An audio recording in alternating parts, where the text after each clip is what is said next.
What is going on, my friends? Welcome back to the Locks DFS NBA breakdown video for this Friday, November 22nd. We have an 11-game slate on tap here on DraftKings. I am Christian Hardy, Buy Hardy on Twitter and Buy Hardy on DraftKings. And like I said, we're going to be breaking down this slate. I'm very excited for it. Got a solid tournament on DraftKings today that we're going to be in there and for the end of, quote, record week, whatever that means. But before we get into it, I wanted to remind you guys, of course, to hit the subscribe button and comment on this video. You have a chance to win a free season pass from locksdfs.com. We did not do the Thursday night football video, so we'll be giving away that free season pass on Monday now. So you'll still have a chance to enter with this on this video as well as on our NFL videos this weekend.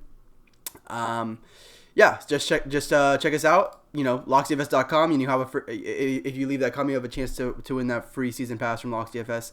And actually, it's a 10-game slate. I apologize for that, not an 11-game slate.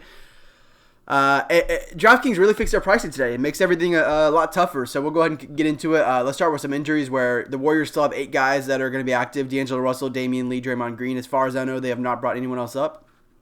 So those guys are all going to have very condensed minutes right now because they just don't have guys. You know, they have 8 guys that are healthy. So for the Nets, Kyrie Irving and Karis LeVert are still out. That's going to open up starting spots for Spencer Dinwiddie, and lately it's been Garrett Temple. I would assume that will continue. Questionable, we have Bogdan Bogdanovic and Corey Joseph for the Kings, which could open up some value there. For the 76ers, we have Jason Richardson and Trey Burke, both questionable. And then Cam Reddish is questionable and Daniel House Jr. questionable. Nothing that's really going to impact massive value. I mean, the only one that is going to impact value, really for me, is massively. I mean, I could end up with a little bit of those other guys' situations. But I mean, Jason Richardson, we've seen him sitting out, doesn't do a whole lot, other than just open up a little bit more usage for like Ben Simmons. But for the Kings, Yogi Ferrell, just 3,500, stands out as already a decent value play at 3,500 because he's been getting decent minutes off the bench with no De'Aaron Fox. But if we see both Bogdanovic and Corey Joseph out, it opens up a much larger ball handling role for Yogi Ferrell. Corey Joseph has been starting at the 1. We would likely see Yogi take over that role if Joseph is out. This game starts at 7:30, so we'll know before lock most likely. Obviously, Joseph has been playing massive minutes at the 1, and actually, if he plays, makes a decent value play at just 4,900. His price came down just a little bit, under 5K, and then off the bench, Bogdanovic. While Corey Joseph is on the court, he won't be on point. But often if Corey Joseph is not on the floor, he will be on ball a decent amount, or at least if he doesn't bring the ball up the floor, he'll run sets as the point guard. He's been doing that a lot. That's why we've seen his production go up. That's why we've seen his assist rate go up. It's just what he does when De'Aaron Fox is not on the floor. Makes sense. He's a very smart player, can make smart passes, and can operate the offense. So if both are out, it opens up massive minutes for Yogi Ferrell at the 1. If either are out, it still opens up enough minutes for Yogi Ferrell to play point guard, where he becomes probably the best value on the slate. If both play, I think Ferrell's a little thin, but because this slate is so devoid of value, if we give Ferrell like 18 to 22 minutes, he's a pretty solid value there. So, you know, take that as you will. I wouldn't love Ferrell in playing him really. I wouldn't have a lot of confidence in Ferrell if neither one of those guys is out. Okay, moving on to the first stud of this slate we're going to talk about, and I think the stud who is going to be the most popular because his price is probably going to scream great value, and it does. I mean, he's playing Atlanta. Andre Drummond is playing Atlanta. He's 8,500. Of course, he's playing with Blake Griffin back, which is why we've seen his price come down so much. But it's probably priced down a little bit too much. So Drummond this year has only been a 1.08 fantasy point per minute with Blake Griffin back. It's only been 64 minutes. It's a pretty small sample size. We go back to last year, Drummond was a 1.28 fantasy point per minute producer with Griffin on the floor. That's a much, much larger sample and one that I'm more willing to trust. And of course, even at 1.08 fantasy point per minute, and both in really good matchups, he does have another really good matchup here again today against Atlanta, allowing a lot of second chance points, allowing a lot of points in the paint. Since we've seen Collins go out. So, yeah, I think that Drummond totally makes sense as a stud play here, especially on a slate there's not a lot of value, so it's going to be tough to get to 11K guy like Luka Doncic, who got priced up way, way, way up for this slate. Outside of that, I do like the Pistons in general. If this game doesn't blow out, these guys should all be extremely productive with their minutes. We've seen Langston Galloway play big minutes recently, 38 and 40 minutes at 4,500. He makes sense as value to me. We've seen him close out some games. Of course, they're lacking a little bit of guard depth with, Snell is out. Snell is out and Reggie Jackson are both out. So that's just kind of condensed the guard minutes to where Kennard, Rose, and Galloway are playing most of the minutes. And you see Bruce Brown Jr. play a decent amount off the bench for the most part as well. Actually, didn't know he's actually even playing that much. So yeah, those I think all of those. I think Galloway is probably my favorite value for Detroit here, but I don't mind Rose's GBP play. I don't think he's going to be very owned. His price came up another 100, but if we see him get up to like 28 minutes, which he was doing at times, I guess 27 here, at times before the injury, I think he's a very solid value here. But he's coming off the bench. He hasn't closed a game since he came back from injury, so I'm not really sure where he's fitting into this team yet. And he's definitely more of a GBP option there. And of course, Blake Griffin is the obvious GBP pivot off of Drummond, but I think both could have solid games here. And another cake matchup, one that is actually, I believe, the highest total of the day at 234. Yes, it is the highest total. Is going to be Charlotte versus Washington. So there's positive to the matchup on both sides. Charlotte gets to pace up against Washington. Let's just go ahead and click off them. Charlotte gets to pace up against Washington, and they're actually running. I think they're the highest pace on this slate. Highest pace team on the slate. No, behind the Rockets, they're the highest pace team on the slate. So I'm expecting Charlotte to be able to get out and run a little bit, especially with their two guards, Terry Rozier and Devontae Graham. These two have this. So Charlotte's been really tough to pin down their value every day. It's pretty much just been you got to take some shots in the dark if you're trying to nail one of these Hornets values because they're playing different closing teams. They will, if their bench squad, if a few guys on their bench squad like Marvin Williams, like Nick Batum, like Cody Martin's even gotten there a little bit and if these guys run well, like in the third quarter, early fourth quarter, they'll just stay in the game.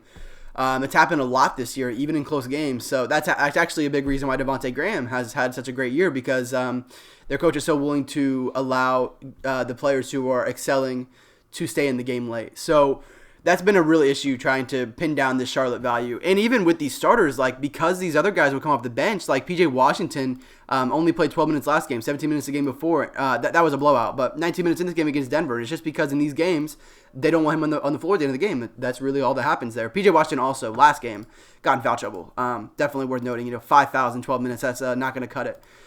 Washington, to me, makes a very, very solid value. I think that we're going to see him continue to be back where he's at. 25 probably as a minutes floor with upside for like 30.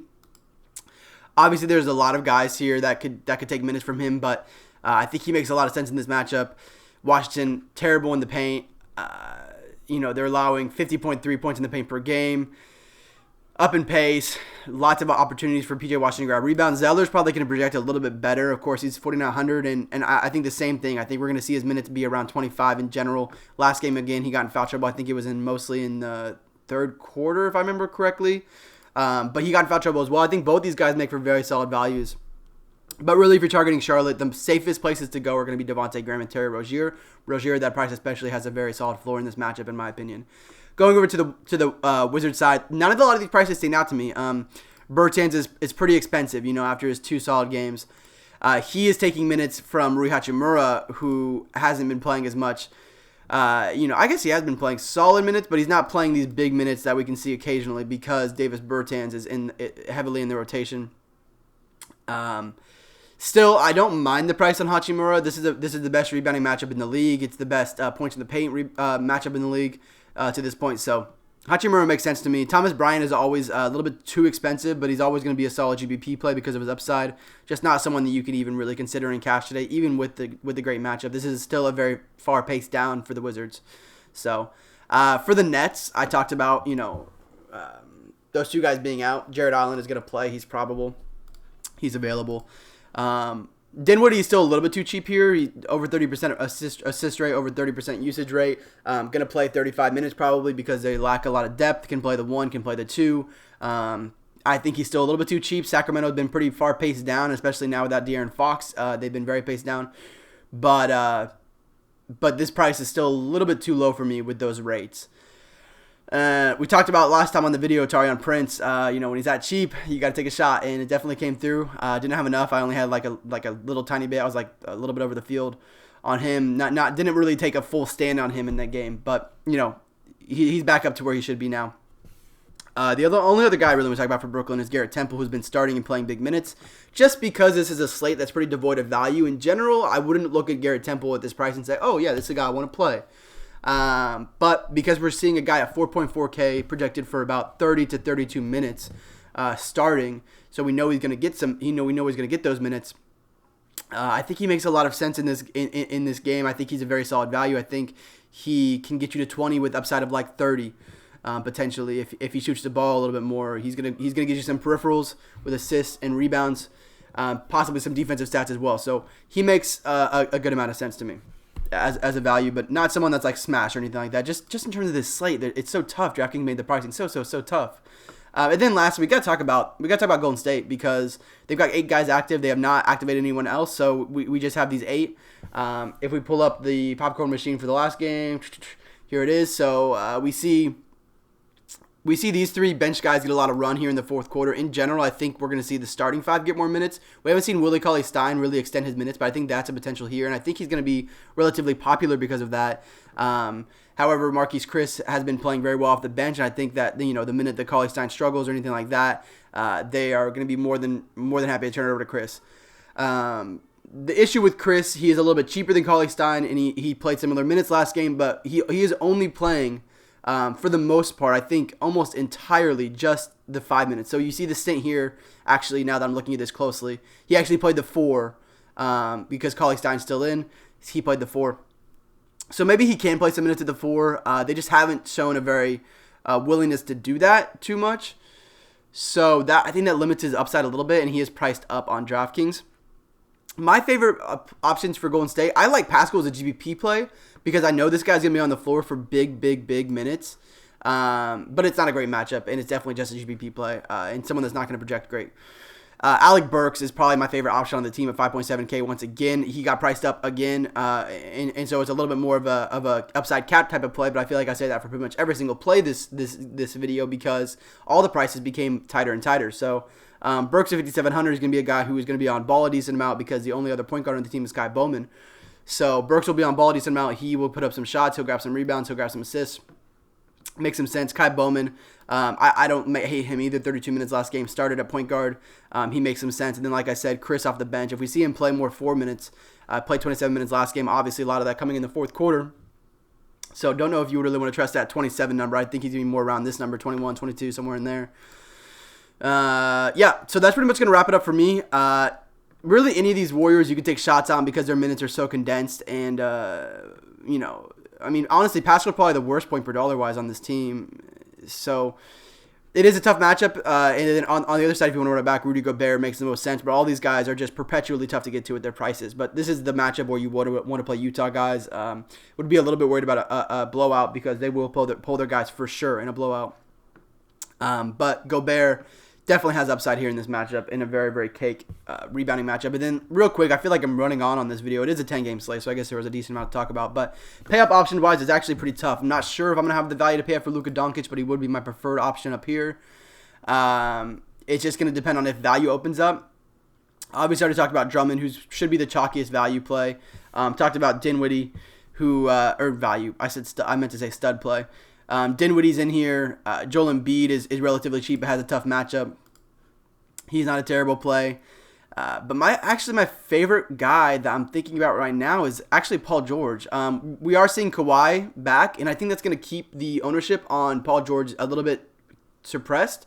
But I don't think that the Kawhi return is at all going to really impact Paul George's minutes. And it's not like this guy has an insane usage rate or anything like that. He's getting there because he's grabbing defensive stats. He's assisting. He's on ball a decent amount when he's on the floor, and he's grabbing rebounds. Obviously, the usage rate isn't terrible. He's got a pretty solid usage rate. I don't have it off top of my head right now. I don't have the numbers pulled up. But and we've got an awesome pace-up matchup here. This is honestly a game for the Clippers where I think I would like to get some exposure to this team in some way. And I think Paul George is the one that makes the most sense at his price. Harrell, actually, this price is not bad at all either, to be honest with you. But with George back, it makes it tougher. With George and Kawhi back, it makes it tougher to really get to these guys because usage can be taken away. Minutes can be taken away from Lou, potentially Harrell. Zubac is honestly cheap as well. He has great upside at this price. But anyway, Paul George really the stud I'm looking at. Doncic, obviously Trae Young can shoot lights out. Joel Embiid is in there, but Drummond should be the chalkiest option, and then Paul George would be someone I'm considering as well. So that's pretty much going to wrap it up. That is for the most part the video. Thank you guys all so much for watching. I was just looking for Jimmy Butler's 83. Okay. All right. Thank you guys all so much for watching. I really appreciate it. Don't forget to comment, hit the like button. I know this is a very late version of the video, but I appreciate you all coming back here. And good luck tonight. See you guys next time. Peace.